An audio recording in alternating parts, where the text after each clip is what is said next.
Good morning. It is 9 a.m. in Texas and it's in the 30s. Am I running the heat? No, I'm not. Hot stuff was a little chilly this morning. I said, well, then you can turn on the heat. He goes, I won't be here today, so you can just run it how you want it. And I said, thank you. He has to go do some deliveries in a faraway town today. So he's going to take care of that.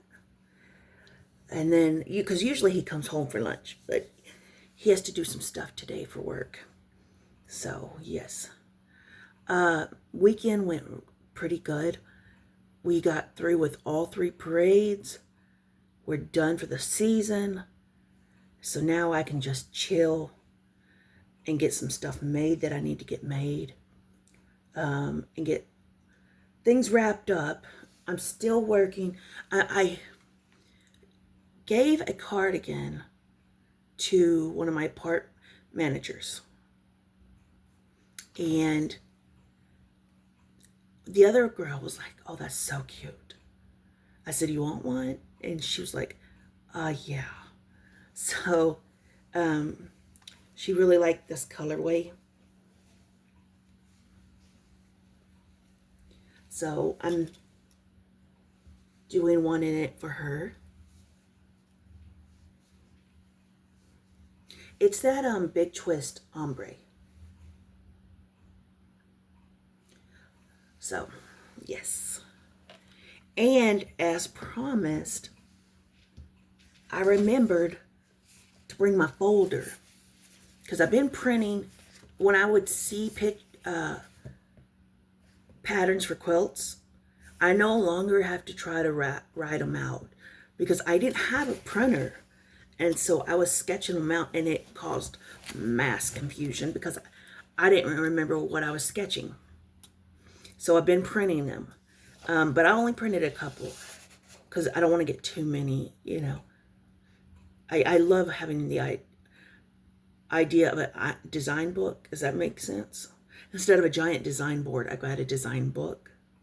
Anyway, so this one didn't have a pattern, but it's self-explanatory. I think you can see that it's pretty self-explanatory. That's just 5-inch squares. And I think it's called, what I saw on Pinterest, they called it Jesus Trip Around the World.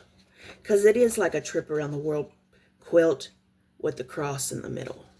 So, yeah.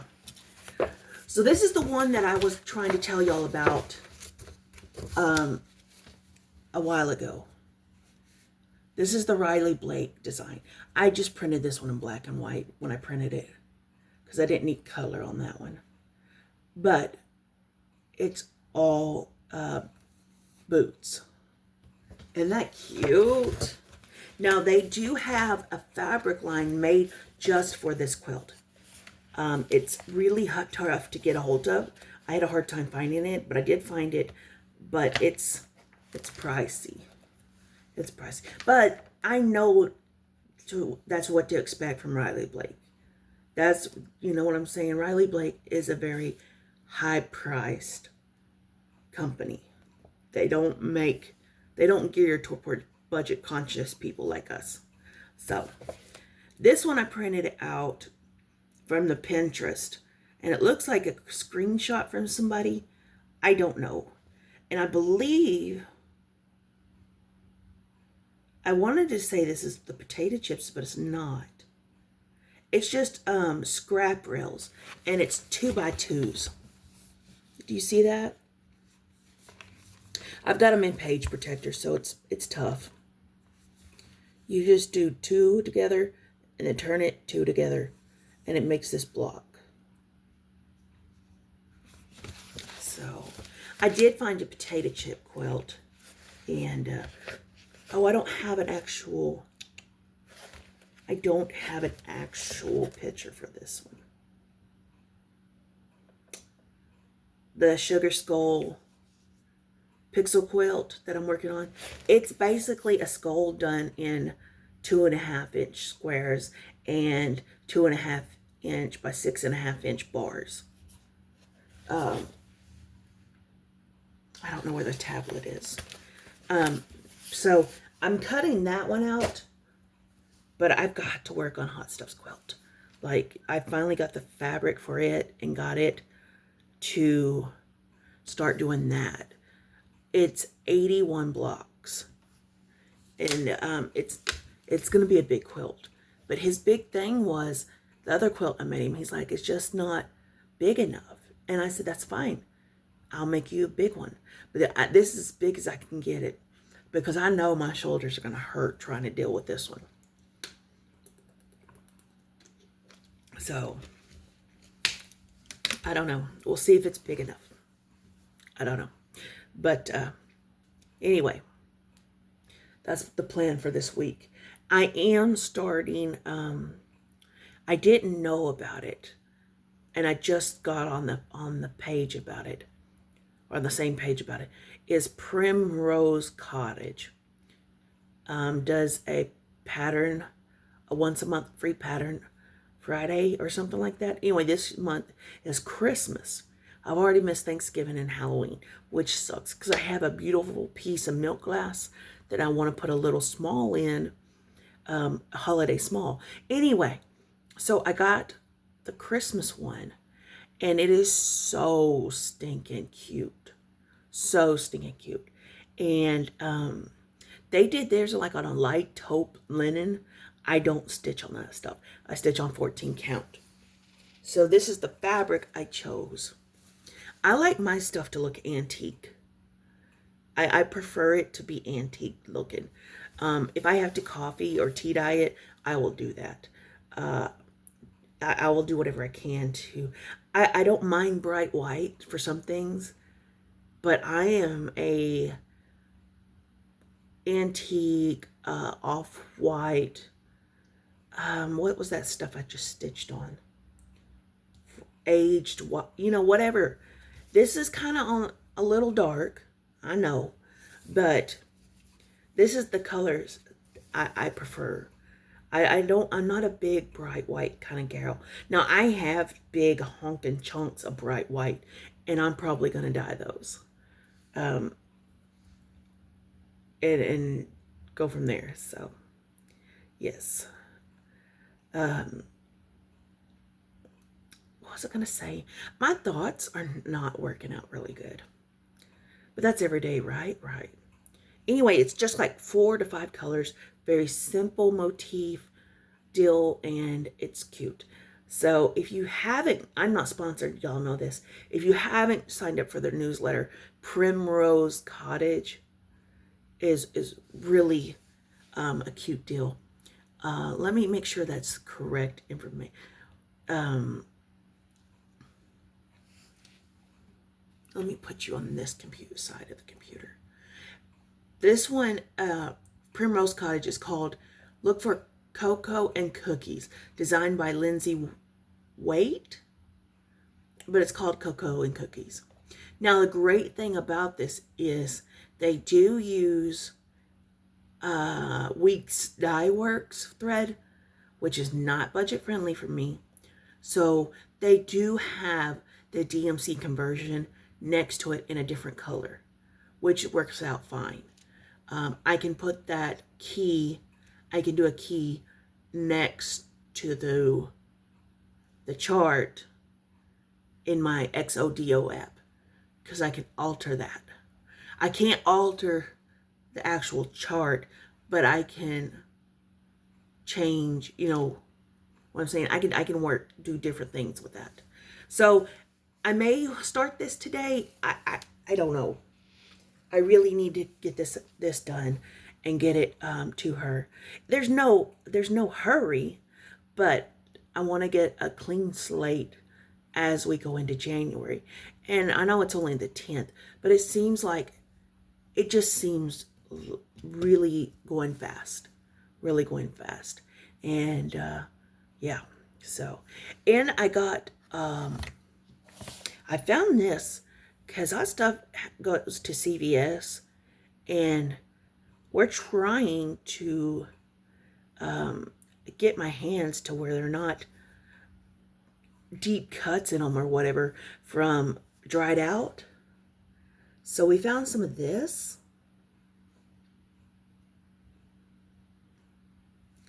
And it seems to be working. They're still very dry, but they don't have the giant splits in them. You know what I'm saying? They don't have, because it was like paper cuts all right here. And it was really bad. They're still dry. Yes. And I have to wait 4 to 5 weeks for my nail beds to heal before I can get my nails redone. Y'all, it's taken everything I have not to chew these. Have y'all ever seen them this long from me? Never. I don't know. I don't know what it's called, but there's got to be something out there that this is called. I continually pick at my nails, my nail bed skins, my skin. I pick at my skin, and I don't know why I do it, but it's sometimes it's just mindless. I don't even know I'm doing it till I'm like, oh, that hurt, and I look down and I picked a bad spot. I need to address that, I guess, because that can't be good. It really can't be good. So anyway, yeah. Oh, I've lost the book, but I have found the book. Y'all remember I was working on reading this to y'all, the What I Learned from God While Quilting book. Well, for a hot minute, I lost it, and that's why we haven't been doing it. So I'm going to read the next one. If this is not your thing, you can turn off the video now. That's fine. You're not going to hurt my feelings. If you want to stick around, I would appreciate it, but you don't have to. The quilt gift. My mother's hands, gnarled with arthritis, worked at the quilt frame each evening. She loved quilting, and I, as a teenager, loved watching her. This effort would be her final masterpiece. It was beautiful in its simplicity, pink roses with green leaves appliqued on a muslin background. The 8-inch blocks alternated with plain muslin squares, which were quilted in the same rose-shaped designs as the applique. Through the winter she quilted, and by spring she was finished. She carefully folded the quilt and placed it in the linen closet. Every few months she'd take this and other stored quilts and lay them on the bed, recall the memories, and refold them. This refolding, she explained, was important so the quilt wouldn't acquire permanent creases. One time she would fold vertically, the next time horizontally. Sometimes she would fold inside out, other times outside in. The quilts were never stored in plastic, she said, because that would cause mildew. She cared about her quilts and took measures to preserve them. After the deaths of our parents, we 5 siblings began the difficult process of dividing their belongings. We gave the rose quilt to Bob because he was the oldest. I recited to him the litany of folding instructions I remembered from Mother. Then we packed it with other things for Bob and his wife, Pat. Much to my surprise, at a family reunion a few years later, they gave the quilt back to me. We want you to have it since you were with Mother when she made it, they explained. We know you will take good care of it. I was pleased and grateful, almost awestruck, and the quilt should be mine. Each year I used it as a bed cover for a month or so, enjoying the beautiful roses and remembering the hands that lovingly fashioned them. When Bob and Pat's first grandson was to marry, I wanted to give them a special gift, one reflecting family and love. The rose quilt came to mind when Hal quickly discovered the idea. It was mine. How could I let it go? Yet no gift I could buy would hold such personal and heartfelt meaning for Neil and Tanya. I spread it out on the bed one last time and took a couple of snapshots. Then I wrote the instructions for care along with the history of the quilt and the hands that stitched it.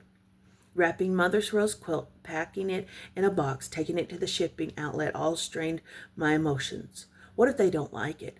After all, Neil only vaguely remembered his great-grandmother, and Tanya hadn't known her at all. What if they don't understand the quilt's sentimental value? What if they don't care for it reverently? Pushing aside my reservations, I paid the shipping cost and walked away. A week later, a thank you note declared my fears to be unfounded.